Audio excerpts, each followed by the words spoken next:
Bonjour à tous et bienvenue sur la première chaîne d'actualité quotidienne qui parle de NFT et de blockchain. Vous le savez, on est ensemble tous les jours, ça dure un petit quart d'heure et vous aurez le meilleur, l'essentiel de l'actu jour après jour. Donc c'est parti directement, on perd pas de temps. Évidemment aussi bien sûr, merci beaucoup à tous pour le soutien. N'oubliez pas, si ce n'est pas encore fait, de vous abonner à la chaîne, d'activer la cloche pour ne louper aucune vidéo, de mettre un petit commentaire et un petit pouce en l'air, ça fait super plaisir. Merci à tous. La vidéo du jour vous est proposée en partenariat avec le site d'information gratuit et en français Crypto News. Vous le savez, j'utilise ce site tous les jours pour le côté NFT, mais vous retrouvez aussi bien sûr des actus crypto de manière générale, actus aussi finance tradi, des comparatifs, des guides, des outils, un côté aussi agrégation comme ça de contenu de vidéos en français avec tous les plus gros créateurs de contenu qu'on connaît tous évidemment. Le lien sera bien sûr en description, n'hésitez pas à faire un tour dessus et merci à Crypto News. Et comme à l'accoutumée, on démarre par un petit tour rapide, un petit récap du marché NFT sur 24 heures. Blue Chip Index à 5700, donc ça veut dire 5700 ETH de market cap. C'est un petit peu l'indicateur de bonne santé des NFT sur Ethereum. Sentiment de marché à 32, donc mieux qu'hier. Et volume sur 24 heures à 81,5 millions. Mais voilà, malheureusement, en ce moment, comme je disais hier, les volumes sont biaisés par tout ce qui est inscription, donc tout ce qui est sur NFT Ordinal, inscription sur Solana, etc. Ça prend toute la place, on voit que ça, et en fait, le volume des NFT est noyé là-dedans, donc c'est compliqué de s'y retrouver. Malgré ça, on remarque sur Ethereum notamment une augmentation des volumes de 7,7% pour aujourd'hui et un market cap qui prend 2% aussi, donc ça reste une bonne nouvelle. Au niveau des floor price, des prix planchers, on remarque aussi, de toute façon c'est corrélé évidemment, que c'est plutôt dans le vert aujourd'hui. On a des très belles augmentations de floor price, notamment côté Ordinal avec Bitcoin Frogs, notamment aussi bien sûr sur Pudgy Penguins qui est remonté au 10 ETH, également aussi quelques victoires assez spectaculaires, on en reparlera en seconde partie de la vidéo avec la partie gaming qui a le vent en poupe actuellement. Et également aussi un troisième domaine qui cartonne actuellement, donc en plus d'inscriptions et en plus du côté NFT gaming, c'est le côté recherche de Satoshi rare. Vous le savez, le Satoshi, c'est la plus petite unité possible de Bitcoin, et en fait, suivant où il se place dans le bloc, certains disent qu'ils sont plus ou moins rares, et donc certains en fait chassent ces Satoshi rares, et par exemple ici, on a un Satoshi qui a été vendu pour 3,8 Bitcoin. C'est assez incroyable sur la marketplace Magic Eden. Pour ceux que ça intéresse, on peut aller voir dessus directement, je vous montre où ça se passe. Voilà, donc pour les plus curieux, on est ici sur la marketplace Magic Eden, l'écran d'accueil version Bitcoin. J'ai juste cliqué ici directement et vous descendez un petit peu et vous avez donc les NFT Ordinal et juste à droite ici Rarsat, on clique dessus et ici vous aurez donc en fait tous les sats que les gens recherchent avec les ventes, etc. Donc après libre à vous de surfer là-dessus. On a ensuite le teasing d'un retour surprenant pour l'été 2024, Friendtech version 2. Rappelez-vous, Friendtech, ça avait défrayé la chronique. C'est un outil qui se base en fait sur ce qu'on appelle la social fi, donc la finance liée aux réseaux sociaux. En gros, les gens pouvaient en fait enchérir sur des espèces de parts liées à un compte Twitter, et plus l'influenceur marchait, plus les parts augmentaient. C'était très pyramidal, mais ça a beaucoup marché. On voit de toute façon sur le graphique, en octobre-septembre, ça a cartonné. Depuis, c'est beaucoup plus petit, c'est beaucoup plus bas, la hype est ailleurs. Mais en tout cas, Friendtech revient très très fort, soi-disant, pour l'an prochain. On verra comment ça se passe. Pour ceux que ça intéresse, rappelez-vous, j'ai fait une vidéo très complète sur Friendtech qui s'appelait Friendtech, opportunité du siècle ou Ponzi géant. On peut encore retrouver bien sûr la vidéo sur ma chaîne. N'hésitez pas à vous renseigner. Peut-être que ça pourrait remarcher dans le futur. Et d'ailleurs, je le redis, un des projets qui marche bien un peu dans ce style de social fi, c'est le projet XPET sur Arbitrum. Alors pour le coup, c'est un croisement entre de la social fi et un côté Tamagotchi, avec donc une partie aussi gaming, mais le projet marche bien, il a le vent en poupe, donc pourquoi pas se renseigner. Info suivante, rappelez-vous hier, on a parlé de la marketplace NFT de l'exchange OKX qui cartonnait et qui dépassait en termes de volume les autres marketplaces NFT, et donc c'est juste grâce à tout ce qui est inscription dont j'ai parlé donc hier et en début de vidéo. Et donc sachez que je suis allé voir dessus quand même, et c'est vrai que c'est quand même beaucoup plus simple d'aller dessus parce que vous avez accès à toutes les blockchains différentes, c'est beaucoup plus simple, je me répète. Donc pour ceux que ça intéresse, cette histoire un petit peu d'inscription sur différentes blockchains, n'hésitez pas à aller faire un tour sur OKX, vous aurez le lien en description. Également aussi, et c'était un petit peu le fil rouge de la semaine avec tous les hacks qu'on a eu, on a donc la suite et fin de l'histoire du hack de Floring Protocol, qui je vous le rappelle est un protocole qui permet la fractionnalisation de NFT. Donc tout simplement, on peut acheter une micro-part de NFT, donc ça permet en fait d'acheter quelques tokens d'un projet qui coûte assez cher et de quand même pouvoir investir sur ce NFT-ci. Donc c'est plutôt un truc chouette, sauf qu'évidemment il y a eu un gros hack, beaucoup de gens ont perdu des NFT, notamment les fameux NFT Bored Ape qui coûtent très très cher, 26 ETH de floor price, et là on a Free Lunch Capital, donc le fondateur de Florine Protocol, qui annonce une compensation de 1 million de tokens Bored Ape Club, et en fait 1 million de tokens c'est ce qui équivaut à un NFT au complet, donc finalement il offre carrément en fait des NFT Bored Ape, donc c'est tout à son honneur, franchement bravo à lui, et j'imagine que s'il a des moyens comme ça de compenser un tel hack, ça présage du bon pour l'avenir, en tout cas j'ai envie d'y croire. Et d'ailleurs, pour finir, il semblerait qu'il a carrément négocié avec le deuxième hacker et qu'il a récupéré, après avoir fait un deal, les 14 Azuki volés pour les redonner aux gens, à ses utilisateurs.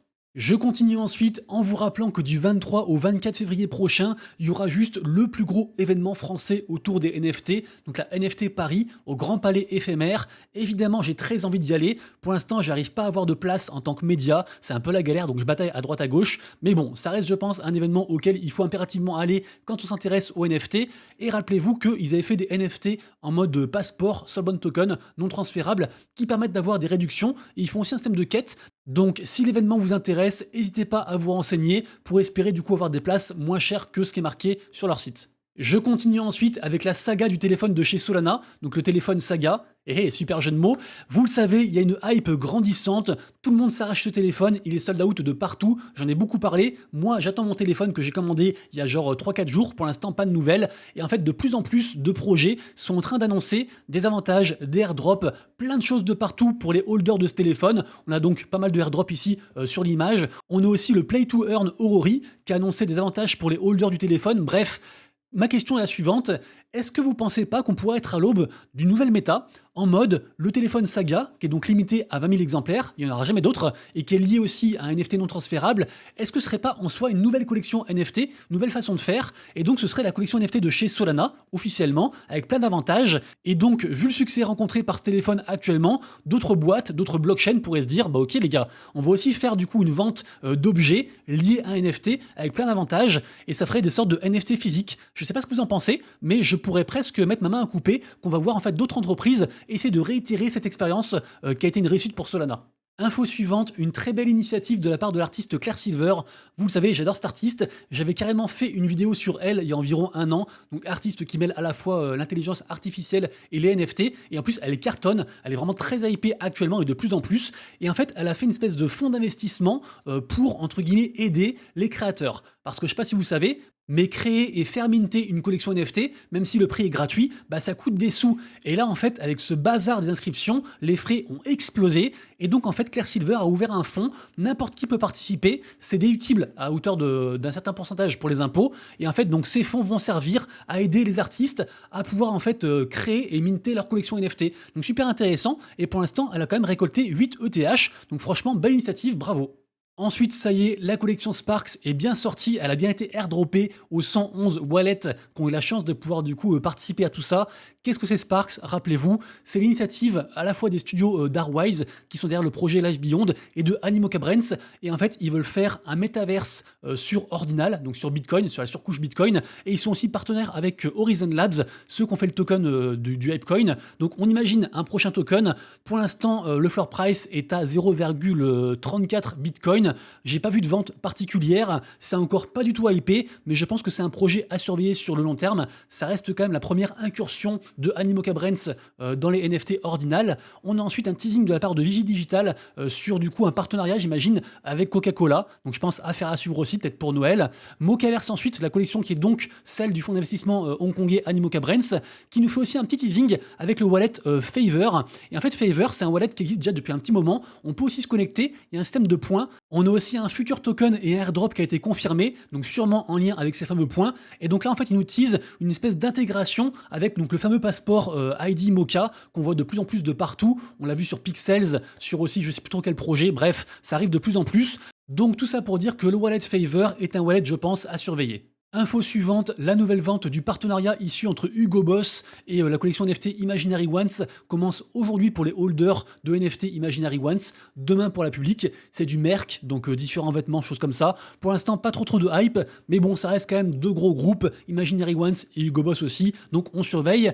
Ensuite, l'autre jour, je vous ai parlé de NFT sur la blockchain Injective, donc un Layer 1 backé par Binance, entre autres, et j'ai trouvé en fait un petit tweet avec plein de projets NFT sur cette blockchain. Donc si du coup un nouvel écosystème vous intéresse, écosystème avec de la hype, le token est en train de bien prendre aussi, token Injective, et bah allez faire un tour sur ce tweet et faites vos recherches. Et pour finir les infos générales, faites comme vous voulez, mais je vous conseille d'aller faire un tour régulièrement sur le site freenft.com. Il y a un système de loterie avec que des NFT gratuits à récupérer. Ils sont souvent hypés et donc ça coûte rien, hein, c'est juste vous et votre chance. Également aussi pareil pour le projet Maya, qui me paraît être un bon projet. On n'a pas encore de date, juste très petite supply, projet assez hypé, 500 NFT, loterie aussi, donc pareil aussi lien en description. Je pense qu'il faut y participer. Et demain, on aura le free mint sur Arbitrum de Being Crypto. Je pense aussi que ça peut être intéressant et comme ça je vous en parle maintenant, comme ça vous avez 24 heures pour vous renseigner avant le mint.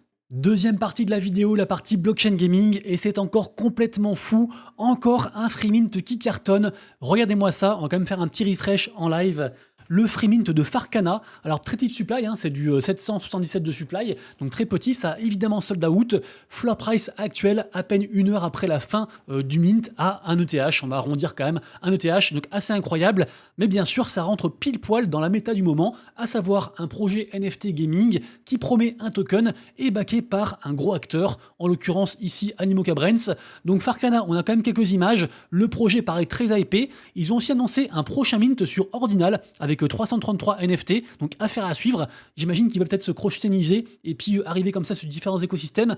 Bref, très grosse victoire et de toute façon la hype des NFT gaming plus token, comme je disais, n'est pas près de s'arrêter. Et d'ailleurs, on a aussi la vente publique du token Grape aujourd'hui. Alors malheureusement, c'est sous forme de raffle, de loterie. Donc en gros, n'importe qui peut pendant 24 heures acheter des tickets. Donc c'est max 10 tickets par wallet à 0,05 pour un ticket en ETH. Donc max du coup 0,50. Le problème, c'est qu'après, il y a une grosse loterie et que donc de mémoire je crois qu'on a environ une chance sur 20 je crois de gagner, un truc comme ça, parce que forcément en fait plus les gens mettent de l'argent et plus ils ont de chances d'être tirés au sort. Moi perso j'avais gagné un ticket pour participer à la première pré-sale, malheureusement j'ai pas été tiré au sort donc j'ai payé genre 50 balles de frais pour strictement rien. Du coup je vais pas refaire ça parce que bah ma chance et moi ça fait 28, vous m'avez compris, hein, j'aurai pas de chance, je sais d'avance que je vais perdre, c'est pas grave donc je le fais pas, mais je suis quand même persuadé que ce token va marcher parce que bah ça s'inscrit dans cette hype comme je disais de token NFT gaming.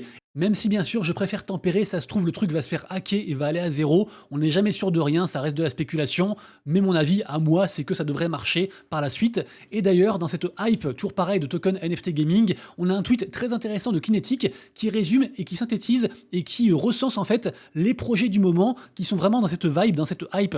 Donc il parle bien sûr de Grape que je viens de mentionner, mais aussi de Overworld dont j'ai beaucoup parlé. D'ailleurs les NFT ils ont encore explosé, ils sont à 2,64 ETH, c'est assez incroyable. On a commencé aussi à en parler hier par rapport au système de snapshot qu'ils mettent en place. Donc un snapshot par semaine avec un système de points pour après avoir le token de l'écosystème, le token de Xterio, très gros studio. Bref, vous irez voir pour le reste, mais tous ces projets, sans exception, tous ceux qui partagent là, je suis complètement d'accord avec lui et j'ai des yeux sur tous ces projets. Donc évidemment, je partage à la commu. Également aussi saison 4 du airdrop de Portal Coin. À chaque fois, on pense du coup que c'est terminé. À chaque fois, il recommence. Je vous le rappelle, Portal du coup, c'est un gros projet gaming, ils veulent faire plein de choses, ils font un marketing de fou basé sur des points, des trucs pyramidaux et puis de l'affiliation, ce genre de choses, du RT, de l'engagement, etc.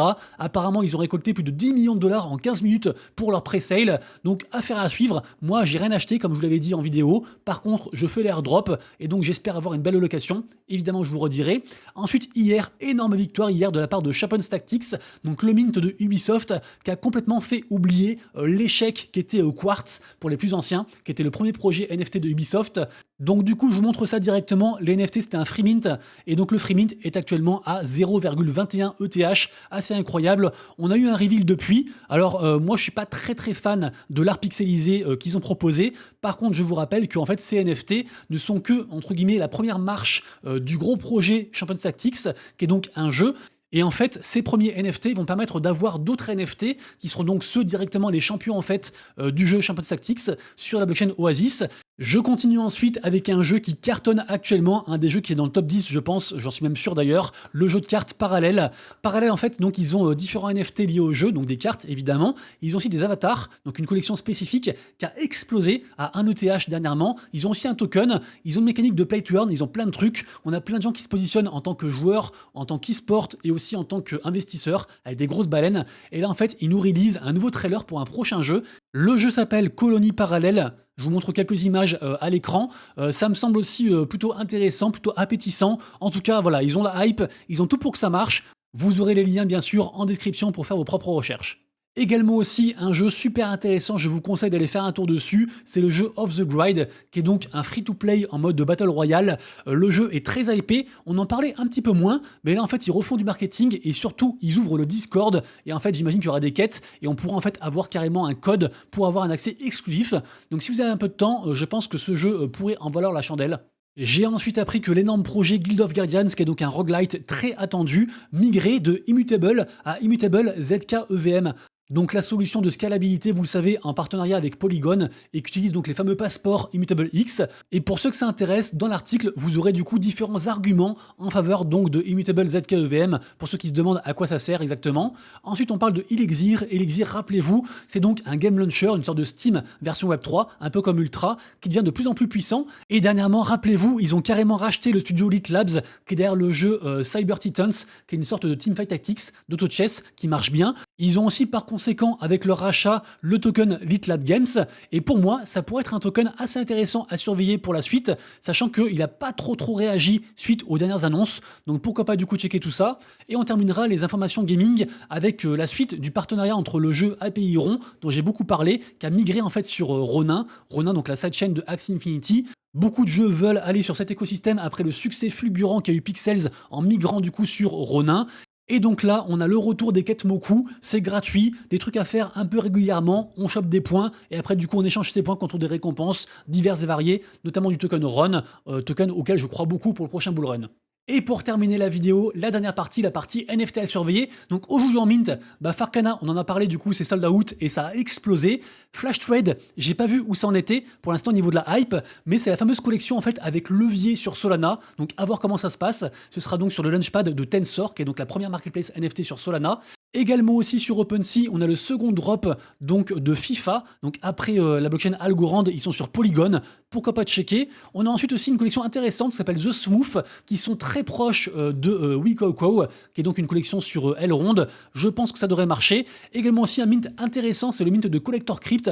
Rappelez-vous, c'est un peu des sortes de real world assets, puisque en effet, on tokenise le droit de propriété d'un NFT, en l'occurrence des cartes Pokémon, et on s'échange comme ça ce NFT de droit de propriété à travers le monde via la blockchain. Et quand on veut réclamer du coup les packs de cartes, on peut le faire. Mint aussi intéressant sur Ordinal avec Unordinal, un gros retour, à voir comment ça se passe. Pour le reste, vous irez voir, mais ça bouge beaucoup. Évidemment, le marché est en feu, beaucoup de volatilité, plein de projets gaming qui explosent à droite à gauche, notamment un très gros projet à surveiller, c'est le projet Nifty Island qui arrive de mémoire pour le 17 janvier. C'est une espèce de play to airdrop qui sont partenaires avec plein de monde. Ils ont activé un très gros marketing à partir de hier. Donc je pense qu'on va en manger régulièrement sur Twitter de ce projet Nifty Island. Et également aussi aujourd'hui, on a le reveal des raretés sur le projet Poglin. Donc projet un peu en mode Pokémon-like, backé par Animo Cambrens. On n'a pas encore de token prévu. Donc c'est pour ça que ça n'a pas explosé. Ils sont actuellement à 0,17 ETH, mais on surveille. Et aussi, je finis avec 3 projets dont plus personne ne parle. ZTX, après leur gros airdrop, personne n'en parle. Et je pense que ça devrait arriver très très fort, encore plus prochainement.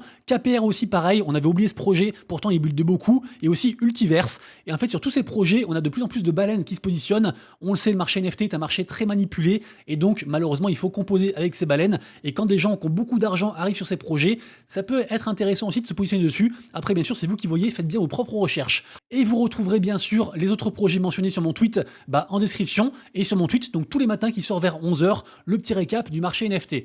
Les amis, du coup, c'est tout pour moi. J'espère que vous avez kiffé la vidéo. C'est le cas, petit pouce en l'air. Merci à tous. On se retrouve demain pour la prochaine vidéo. Et d'ici là, bien sûr, prenez soin de vous, de vos proches et de vos wallets. C'est Monsieur Rabbit. Des bisous. Ciao.